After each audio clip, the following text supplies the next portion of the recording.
అందరికీ నమస్కారం. Sustainable development అంటే ఏంటో మీకు ఒకసారి ఒక ఎగ్జాంపుల్ తో చెప్తాను.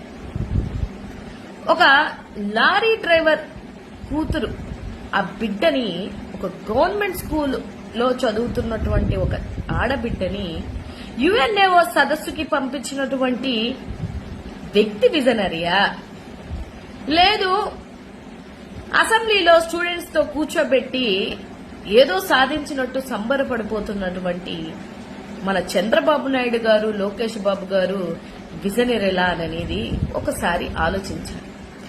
రాజకీయాలకి అతీతంగా బిడ్డల చదువు విషయంలో, భవిష్యత్తు విషయంలో సస్టైనబుల్ డెవలప్మెంట్ అంటే ఇదే అని మీకు అర్థం అవ్వాలని నేను కోరుకుంటున్నా.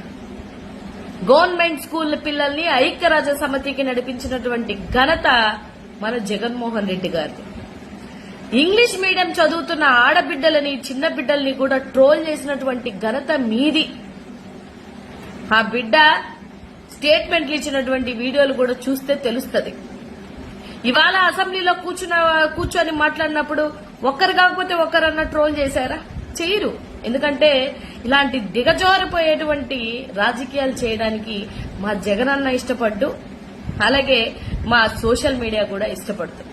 కానీ మేమొకటి కోరుకుంటున్నటువంటి విషయం, జనాలకి అర్థం అవ్వాలి అనుకుంటున్నటువంటి విషయం ఏంటంటే, ఐబీసీబీఎస్ఈ టోఫెల్ విధానాల్ని జీవో వేసి మరి తీయించినటువంటి మీరు ఇవాళ వాళ్ళ భవిష్యత్తు విషయంలో గాని, వాళ్ళ భవిష్యత్తు తీర్చిదిద్దామని ఆనందపడేటువంటి విషయంలో గాని 0.001% కూడా మీరు అర్హులు కాదన్న విషయాన్ని మీరు గుర్తుపెట్టుకోవాలి.